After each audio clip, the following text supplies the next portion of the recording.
Buen día para todos. Hoy les voy a dar estrategias para realizar la tarea de sonido inicial vocálico. Seguimos en la línea de conciencia fonológica y ahora vamos a empezar a identificar no sílabas, sino sonidos o fonemas propiamente tales. Así se llama a los sonidos del español. ¿Ya? Entonces el objetivo de esta tarea es que ellos puedan identificar el sonido o el fonema, ¿cierto? Vocálico, o sea, la vocal con la que empieza cada palabra. Y para eso yo aquí les dejé esta recomendación para que sea más fácil para los niños identificar la vocal. ¿Ya?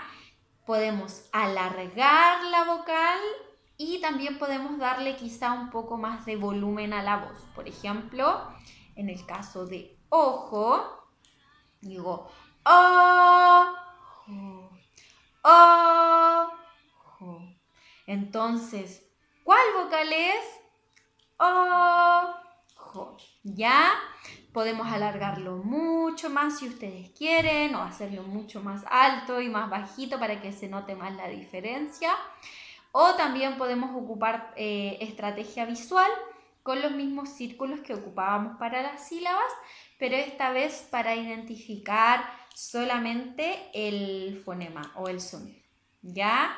Espero que estén súper bien. Si tienen cualquier otra duda, me pueden escribir y yo feliz de ayudarles y entregarles más estrategias.